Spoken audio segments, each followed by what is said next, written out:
Welcome back. Begumpet airport దగ్గర టీఆర్ఎస్ నేతల సందడిని మా ప్రతినిధి మహేష్ అందిస్తారు. మహేష్, బేగంపేట దగ్గర స్వాగత సంబరాలు ఏ విధంగా జరుగుతున్నాయి? మరి కాసేపట్లో ముఖ్యమంత్రి కేసీఆర్ ముంబై నుండి బయలుదేరి బేగంపేట ఎయిర్పోర్ట్ కు చేరుకున్నారు. బేగంపేట ఎయిర్పోర్ట్ లో ముఖ్యమంత్రి కేసీఆర్ కి భారీగా స్వాగత ఏర్పాట్లు చేశారు. మనం ఇక్కడ గమనించవచ్చు, ఇప్పటికే భారీగా ప్రజలు బేగంపేట ఎయిర్పోర్ట్ కు చేరుకుంటున్నారు. బేగంపేట ఎయిర్పోర్ట్ ఒక బహిరంగ సభ వేదికగా మారింది. కేసీఆర్ కి వచ్చిన తర్వాత కేసీఆర్ అక్కడ ఏర్పాటు చేసినటువంటి బస్సులో మనం చూడొచ్చు, ఏదైతే ప్రత్యేకమైనటువంటి బస్సు ఉందో ఆ బస్సు ఎక్కేసి అక్కడ నుండి ఆ కేసీఆర్ బయలుదేరి రానున్నారు. ఇక్కడ ఉన్నటువంటి స్వాగత కార్యక్రమంలో వేదిక అవుతుంది. వేదిక పై నుంచి వెళ్ళి మాట్లాడేటువంటి అవకాశం ఉంది.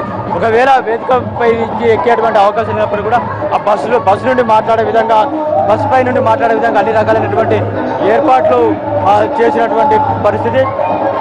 మరి కాసేపట్లో ముఖ్యమంత్రి బేగంపేట ఎయిర్పోర్ట్కి చేరుకున్నారు. దీనికి సంబంధించి స్వాగత కార్యక్రమాన్ని కళాకారులు, తెలంగాణ కళా ఖండాలు, సాంస్కృతిక కళాకారులందరూ కూడా ఇక్కడికి చేరుకున్నటువంటి పరిస్థితి.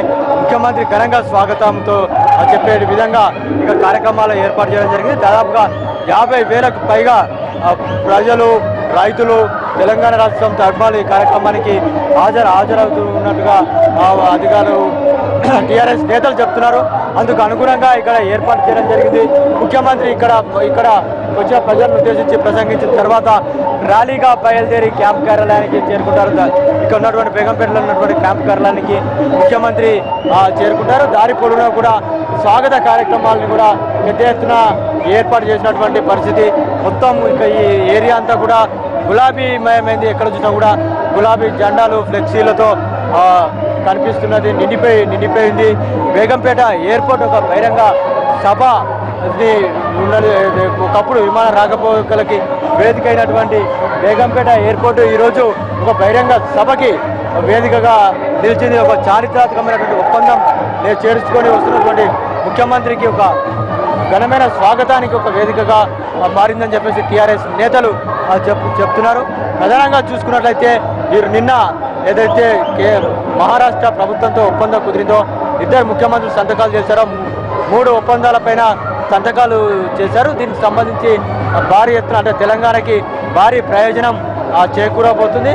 మహారాష్ట్ర కూడా దీంట్లో 30,000 హెక్టార్లకు సాగునీరుకి అందేటువంటి అవకాశం ఉన్నప్పటికీ కూడా దీని ద్వారా మేజర్గా తెలంగాణ రైతులు, తెలంగాణ ఎక్కువగా లబ్ధి చేకూరుతున్నటువంటి బెనిఫిట్ పొందబోతున్నటువంటి నేపథ్యంలో ఏ విధంగానైతే నిన్న జరిగినటువంటి ఒప్పందాన్ని ఒక చారిత్రాత్మకమైనటువంటి ఒప్పందంగా తెలంగాణ ప్రజల మనసులో చిరస్థాయిగా నిలిచిపోయి ఉండే విధంగా ఈ కార్యక్రమాన్ని ఈరోజు ఏర్పాటు చేయడం జరిగింది. మేడిగడ్డ కానీ, జనాక పోరాట ప్రాజెక్టు కానీ, అదే విధంగా తీసుకున్నట్లయితే తుమ్మిడిహట్టి, ఈ 3 ప్రాజెక్టుల ద్వారా తెలంగాణలో 39 లక్షల ఎకరాలకి సాగునీరు అందబోతుంది. అంతేకాకుండా హైదరాబాద్ మహానగరానితో పాటు మరికొన్ని నగరాలకి సాగునీరు కూడా అందించేటువంటి ఒక భారీ ప్రాజెక్టుకి అంకురార్పణ జరిగిందని చెప్పొచ్చు. ప్రతిభ, అయితే మహేష్, బేగంపేట పరిసర ప్రాంతాల్లో ట్రాఫిక్ ఏ విధంగా ఉంది? ప్రత్యామ్నాయ మార్గాలు ఏదైనా చూపిస్తున్నారా? ప్రతిభ, మరొకసారి వచ్చారు. బేగంపేట పరిసర ప్రాంతాల్లో ట్రాఫిక్ పరిస్థితి ఏంటి మహేష్?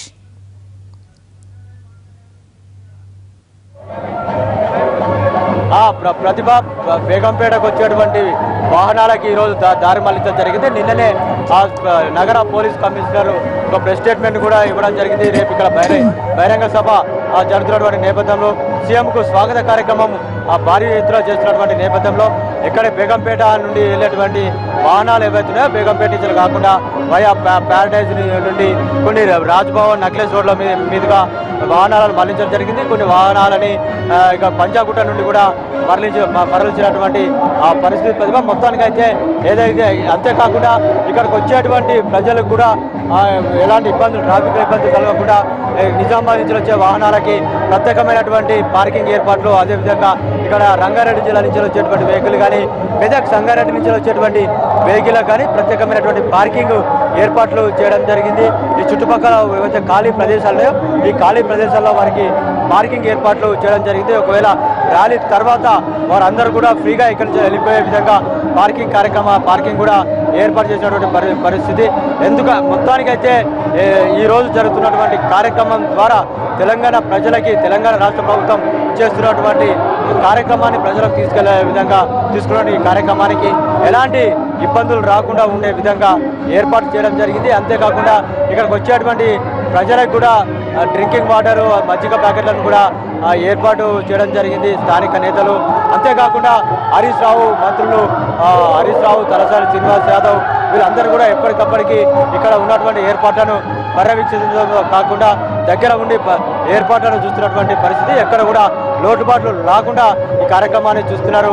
ముఖ్యమంత్రి స్వయంగా ఈ భారీగా నిర్వహించాలని చెప్పడము ఇది హరీష్ రావు కూడా కీర్తి ప్రతిష్ట తీసుకొచ్చేటువంటి కార్యక్రమం ఉన్నటువంటి నేపథ్యంలో ఇరిగేషన్ శాఖ మంత్రిగా చారిత్రకమైనటువంటి ఒప్పందంలో భాగస్వామైనటువంటి హరీష్ రావు కూడా ఈ కార్యక్రమాన్ని భారీ ఎత్తున చేయాలనేటువంటి ఉద్దేశం. ప్రధానంగా ఆయన నియోజకవర్గమైనటువంటి సిద్దిపేట, మెదక్ జిల్లాలో కూడా డ్రై ఏరియా అయినటువంటి మెదక్ జిల్లాకు ఎక్కువ లబ్ధి చేకూరుతున్నటువంటి నేపథ్యంలో హరీష్ రావు కూడా పెద్ద భారీగా ఈ కార్యక్రమం పైన దృష్టి పెట్టినటువంటి పరిస్థితి.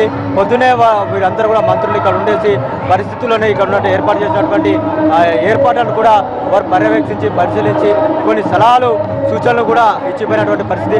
మొత్తానికైతే తెలంగాణ రాష్ట్ర చరిత్రలో ఇదొక చారిత్రక నిన్న జరిగినటువంటి రెండు రాష్ట్ర ప్రభుత్వాల మధ్య జరిగినటువంటి ఒప్పందం ఏదైతుందో అది చారిత్రక ఒప్పందమని తెలంగాణ రాష్ట్ర ప్రభుత్వం భావిస్తున్నటువంటి నేపథ్యంలో ఈరోజు జరుగుతున్నటువంటి కార్యక్రమాన్ని భారీ ఎత్తున నిర్వహించాలని చెప్పి నిర్ణయించింది. అందుకు తగ్గటువంటి ఈ ఏర్పాట్లు చేసింది. ఎక్కడ కూడా ఇబ్బంది జరగకుండా అన్ని ఏర్పాట్లను కూడా చేసినట్టుగా ఇక్కడ ఉన్నటువంటి అధికారులు కానీ టీఆర్ఎస్ వర్గాలు కానీ చెప్తున్నాయి.